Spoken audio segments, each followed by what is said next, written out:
বৃহস্পতিবার অর্থাৎ 5 March 5ই March Bharat এবং ইংল্যান্ডের মধ্যে টি-20 ওয়ার্ল্ড কাপের সেমিফাইনালের রুদ্ধশ্বাস ম্যাচ মুম্বাইয়ের ওয়াংখেড়ে স্টেডিয়ামে চলছিল। তার আগে কি হয়েছিল, গতকাল দিনটা অর্থাৎ 5ই মার্চ দিনটা ছিল বর্ণময়। দুপুরবেলা ক্রিকেটের দেবতা সচিন তেন্ডুলকরের একমাত্র ছেলে অর্জুনের বিবাহ সম্পন্ন হলো। সন্ধ্যে 7টা থেকে ওয়াংখেড়ে মুম্বাই ম্যাচ শুরু হলো ইন্ডিয়া আর ইংল্যান্ডের মধ্যে টি-20 ওয়ার্ল্ড কাপের রুদ্ধশ্বাস একটি ম্যাচ। যখন ম্যাচটি ভালো জায়গায় ভারত পৌঁছে যাচ্ছে এবং আমরা মনে আশা রাখছি এবং বিশ্বাস করছি যে সেই সময় ভারত ম্যাচটা জয়ের দিকে এগিয়ে যাবে এবং ভারতের অবস্থান ম্যাচে অত্যন্ত শক্তিশালী, ঠিক সেই সময়ই বজ্রপাতের মতো একটি খবর ছড়িয়ে পড়ল।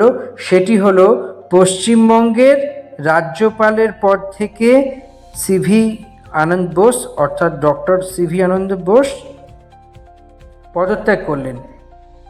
এই খবর ছড়িয়ে পড়তে না পড়তেই হঠাৎ কেন, ভোটের তো এখন নির্ঘণ্ট প্রকাশিত হয়নি, এসআইআর প্রক্রিয়াও শেষ হয়নি, সেই অনেক কিছু বাকি আছে। ভোটের মুখে মুখে রাজ্যপাল কেন পদত্যাগ করলেন, তখন জানতে পারা গেল তিনি দিল্লিতে গিয়ে পদত্যাগ করলেন এবং তার ঘণ্টাখানেকের মধ্যেই জানতে পারা গেল যে রাষ্ট্রপতি ভবন থেকে তার যে পদত্যাগপত্র গৃহীত হয়েছে।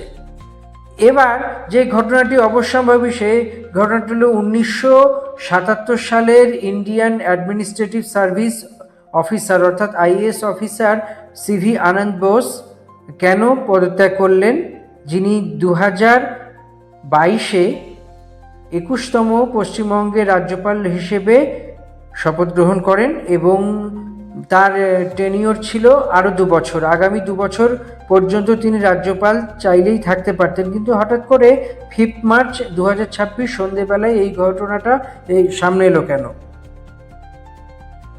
এই তো গেল রাজ্যপালের একদম রেজিগনেশনের বিষয়টা।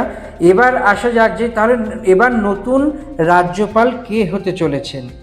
খবর সূত্রে জানতে পারা গেল যে রবীন্দ্র নারায়ণ রবি অর্থাৎ RN রবি, যিনি সেই এক ব্যক্তিত্ব যিনি তামিলনাড়ুর রাজ্যপাল এবং একটা সময় তিনি নাগাল্যান্ড ও মেঘালয়েরও দায়িত্ব সামলেছিলেন এবং তিনি মানে একজন ইন্টেলিজেন্স অফিসার এবং স্পাই মাস্টার ছিলেন। তিনি নানা রকমের ডিফেন্স এবং নানা রকমের ইন্টেলিজেন্সের কাজে গভর্নমেন্ট অফ ইন্ডিয়া বা ভারত সরকারের বিভিন্ন দায়িত্ব পালন করেছিলেন।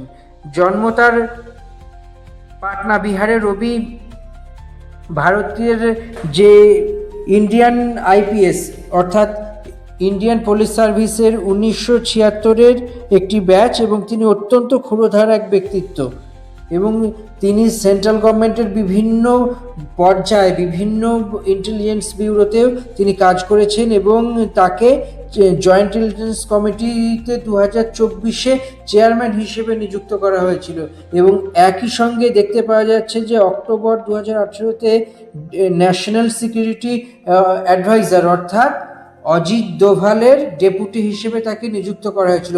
ফলে তার কর্মকাণ্ডের দিক থেকে যদি বিচার করা যায় এবং তিনি ফিজিক্স বা পদার্থবিদ্যা নিয়ে লেখাপড়া করেছেন, সব নিয়ে বিচার করে দেখা যায় যে তিনি যদি স্টুডেন্ট হিসেবে বা একজন মানুষ হিসেবে অত্যন্ত মেধা এবং প্রতিভার অধিকারী, সেই নিয়ে কিছু বলার অবকাশই থাকে না। তিনি বর্তমানে তামিলনাড়ুর রাজ্যপাল এবং তামিলনাড়ু সরকারের সঙ্গে বিভিন্ন বিষয়ে তার যে সংঘাত এবং প্রতিঘাত সেই সমস্ত কথা জানতে পারা গিয়েছে এবং ব্যাপারে বলা যেতে পারে যে তামিলনাড়ুর যে মুখ্যমন্ত্রী এম কে স্টালিনের সঙ্গে তার খুব একটা সুসম্পর্ক নয়।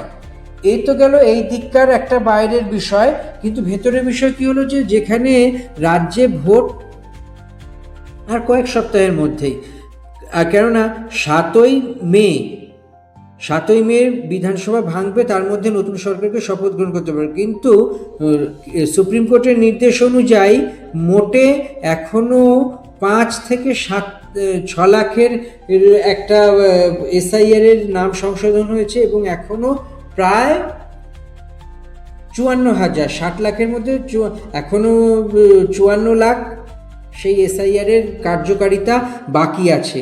কিন্তু যা হিসেব হচ্ছে যে সেইগুলোকে পর্যালোচনা এবং সুপ্রিম কোর্টের ডিরেক্টিভ মেনে যে সমস্ত কাজ করা, তাতে করতে গিয়ে এটি আর বেশি সময় হাতে নেই যে এই এসআইআর প্রক্রিয়াকে ত্বরান্বিত করে ভোট প্রক্রিয়া সম্পন্ন করে নতুন সরকার 7 মের মধ্যে গঠিত হবে। এইটা এখন যা কাজের গতি প্রকৃতি হয়তো সেই দিকে নাও হতে পারে। তাই নতুন রাজ্যপাল নিয়োগ, সেই রাজ্যপাল নিয়োগের ফলে হয়তো বা পশ্চিমবঙ্গে যদি রাষ্ট্রপতি শাসন জারি করে ভোট করতে হয়, তার আগাম প্রস্তুতি হিসেবে কেন্দ্র সেরে নিল রাজ্যপাল পরিবর্তনের কাজটা। তো এর পেছনে আরও হয়তো অনেক রাজনৈতিক অঙ্ক আছে, যে রাজনৈতিক অঙ্ক নিয়ে পরে বিচার বিশ্লেষণ করা হবে। কিন্তু আখেরে যে রাজ্যের ভোট অর্থাৎ 26-এ গত 28শে ফেব্রুয়ারিতে এই কাণ্ডটি এসআইআর এর যে খসড়া তালিকা প্রকাশ করা হয়েছে এবং তার মধ্যে যে পরবর্তী সাপ্লিমেন্ট তালিকা সেটাও প্রকাশ করতে হবে, ভোট করতে হবে, ফল ঘোষণা করতে হবে। ফলত যদি কোনো কারণে পিছিয়ে যায় হয়তো রাষ্ট্রপতি